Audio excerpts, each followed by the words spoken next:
Friends, my self Sarvesh Kumar.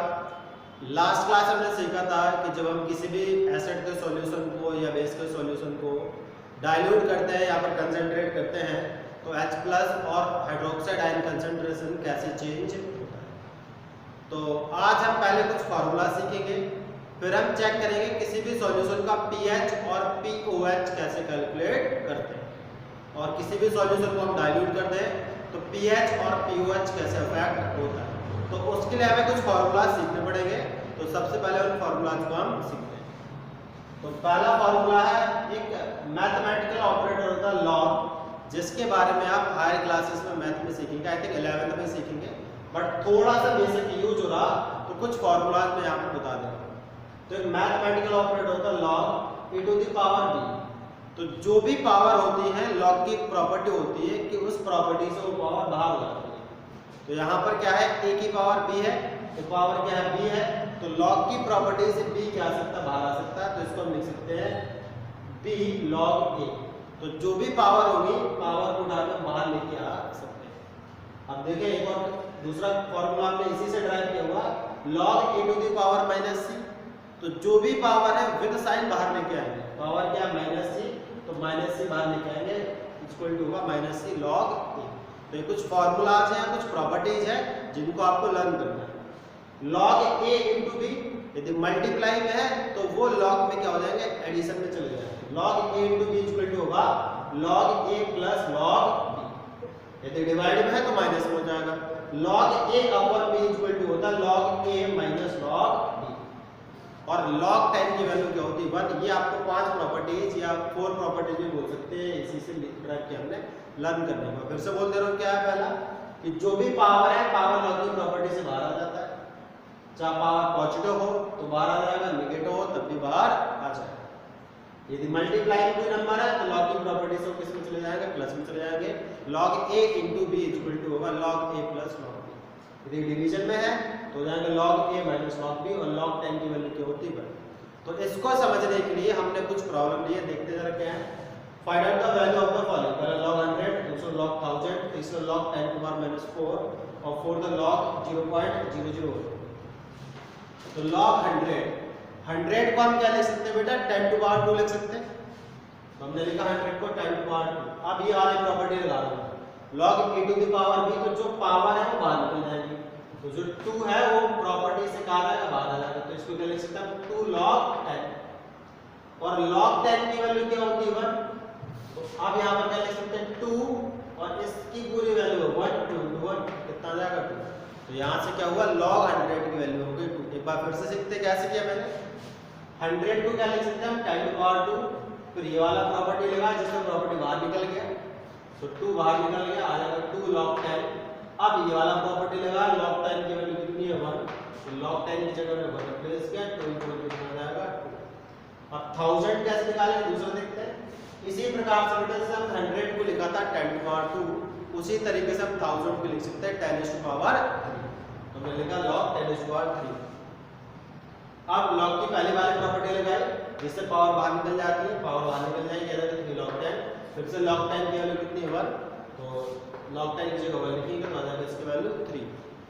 अब देखते हैं log 10⁻⁻4, तो जो भी पावर होती है विद साइन बाहर निकालते हैं तो होगा इसका -4 log 10 की वैल्यू 1 आ जाएगा -4। अब log 0.001, आपने क्या किया, ये डेसिमल हटाया तो नीचे 1000 आएगा, 1000 को लिख सकते हैं 10⁻3, और जब इसको ऊपर ले जाएगा तो पावर आएगी माइनस में, तो जाएगा 10⁻3। तो फिर प्रॉपर्टी लगा, प्रॉपर्टी से पावर बाहर निकाली -3 log 10, और 10 की वैल्यू कितनी होती है 1, तो -3 × 1 इक्वल टू हो जाएगा -3।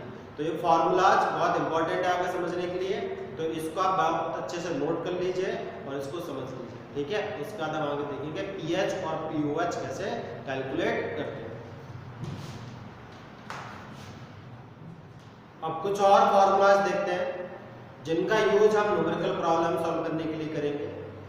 तो पहला फार्मूला pH इक्वल टू होता है -log कंसंट्रेशन ऑफ H+। इसी तरीके से pOH इक्वल टू होता है -log concentration of hydroxide ion. और एक और फार्मूला होता है pH plus pOH equal to 14। अब पीएच क्या है, पीओएच क्या है, तो पीएच और पीओएच का यूज करते हैं किसी भी सॉल्यूशन की एसिडिक पावर और बेसिक पावर को मेजर करने के लिए कि कोई भी सॉल्यूशन कितना ज़्यादा एसिडिक है या कितना ज़्यादा बेसिक है। तो आज केवल हम किसी भी सॉल्यूशन को डाइल्यूट या कंसंट्रेट करने से पीएच और पीओएच कैसे चेंज होते हैं उसके बारे में सीखेंगे, और बहुत डिटेल इसके बारे में कि पीएच होता क्या है और पीओएच होता क्या है, इसको अगले वीडियो लेक्चर में कवर करेंगे। तो केवल आज हमें ये समझना है कि पीएच क्या होता है, केवल उससे हम ये चेक करते हैं कि किसी भी सॉल्यूशन की एसिडिक पावर क्या है, और पीओएच से हम ये चेक करते हैं किसी भी सॉल्यूशन की बेसिक पावर क्या है। बहुत डिटेल नोट्स इसके बारे में हम अगले क्लास में डिस्कस करेंगे, लेकिन आज जो हमें टॉपिक समझना है वो समझना है कि सॉल्यूशन को कंसंट्रेट करने से या डाइल्यूट करने से पीएच और पीओएच कैसे अफेक्ट करता है। तो ये 3 फॉर्मूला जिनको आप नोट कर लीजिए, फिर मैं कुछ न्यूमेरिकल कराऊंगा जिससे आपके सारे कॉन्सेप्ट क्लियर हो जाएंगे। अब देखते हैं हम किसी भी सॉल्यूशन का पीएच कैसे निकालते हैं या फिर पीओएच कैसे निकालते हैं, और जब हम सॉल्यूशन को डाइल्यूट करते हैं तो पीएच और पीओएच कैसे अफेक्ट होते हैं। तो न्यूमेरिकल है 1 mole of NaOH are present in 10 litre of solution, find out pOH and pH of this solution. मतलब ये प्रॉब्लम ये है कि जो NaOH है, NaOH का 1 मोल प्रेजेंट है 10 लीटर सॉल्यूशन में, तो इस सॉल्यूशन का हमें निकालना पीओएच एंड पीएच। तो फिर से NaOH प्रेजेंट होगा N प्लस OH माइनस 1 मोल से 1, तो 1 से 1 प्रोड्यूस हो जाएगा। यहाँ से निकालेंगे हाइड्रोक्साइड आयन कंसंट्रेशन। तो फॉर्मूला क्या होगा, moles of hydroxide ion upon volume of solution. तो हाइड्रोक्साइड आयन के मोल्स कितने हैं 1, और सॉल्यूशन का वॉल्यूम कितना है 10, 1/10, 1/10 का मतलब 10 टू पावर माइनस 1। अब थोड़ी देर पहले मैंने लिखा था formula POH equal to minus log concentration of hydroxide ion. तो हाइड्रोक्साइड आयन कंसंट्रेशन हम निकाल चुके कितना है 10 टू पावर माइनस 1, तो हाइड्रोक्साइड आयन कंसंट्रेशन की वैल्यू यहाँ पर रिप्लेस करेंगे। ध्यान रखना यहाँ पर फॉर्मूले में ऑलरेडी से माइनस था, minus log concentration of hydroxide ion minus log concentration hydroxide ion कितना 10 टू पावर माइनस 1, तो आएगा 10 टू पावर माइनस 1।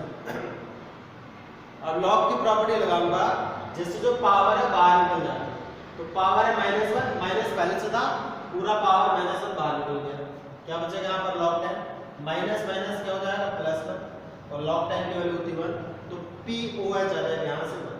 तो इसका मतलब इस सॉल्यूशन का POH कितना है 1। अब pH कैसे निकालेंगे, हमें पता है pH प्लस POH 14 होता है, तो pH इक्वल टू क्या होगा 14 माइनस POH, और POH की वैल्यू कितनी 1 हो जाएगा pH 13।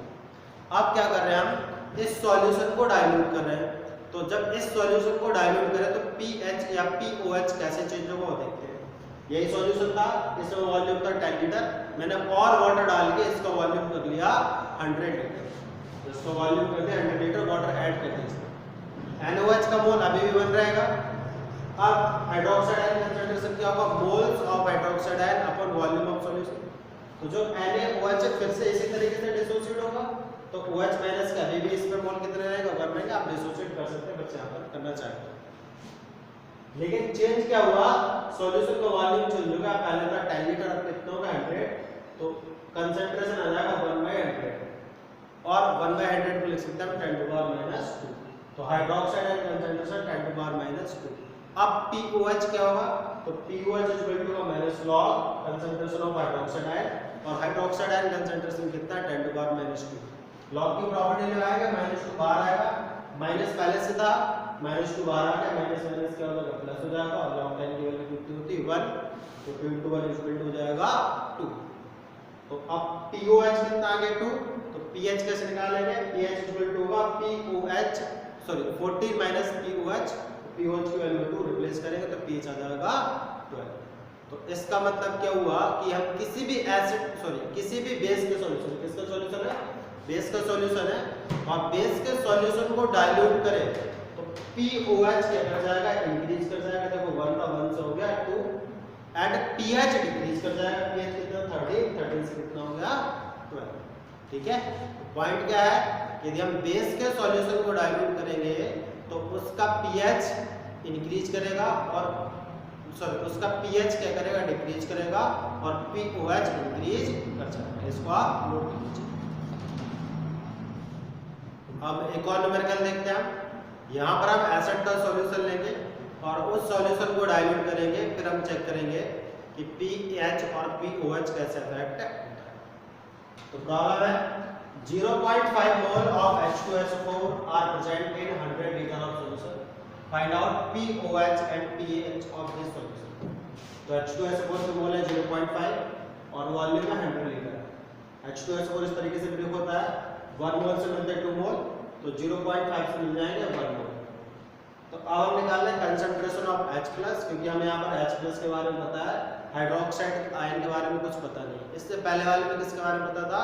हाइड्रोक्साइड आयन के बारे में, तो हमने वहाँ पर निकाला था कंसंट्रेशन ऑफ हाइड्रोक्साइड आयन। तो जिसके बारे में पता उसके कंसंट्रेशन निकालना। तो H+ का कंसंट्रेशन क्या होगा? Moles of H+ upon volume of solution.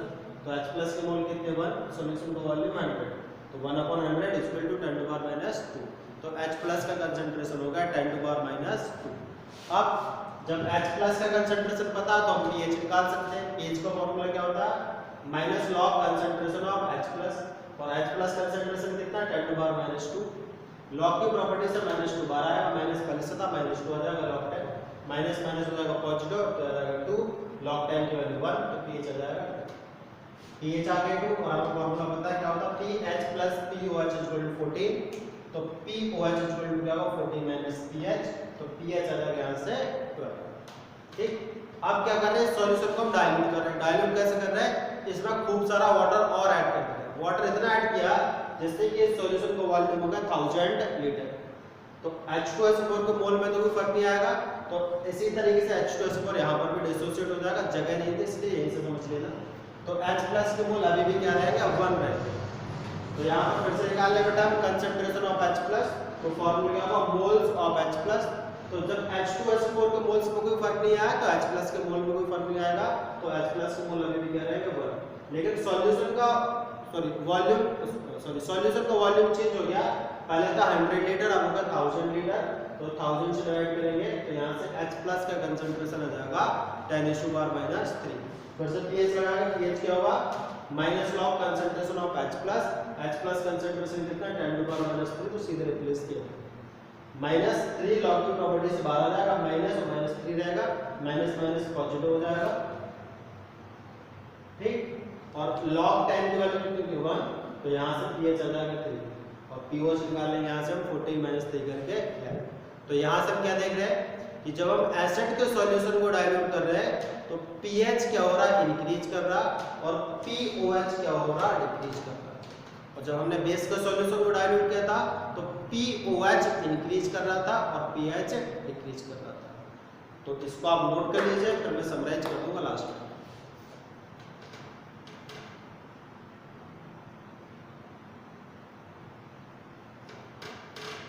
तो हमने क्या देखा आज कि जब भी हम बेस के सॉल्यूशन को डाइल्यूट करेंगे तो जो सॉल्यूशन डाइल्यूट हो जाएगा उसका pOH इंक्रीज कर जाएगा और pH डिक्रीज कर जाएगा। यदि सेम प्रोसेस हम एसिड के साथ करें, यानी कि एसिड के सॉल्यूशन को डाइल्यूट करें तो उसका pH इंक्रीज कर जाएगा और pOH क्या कर जाएगा? डिक्रीज कर जाएगा। तो आज के लिए बस इतना ही।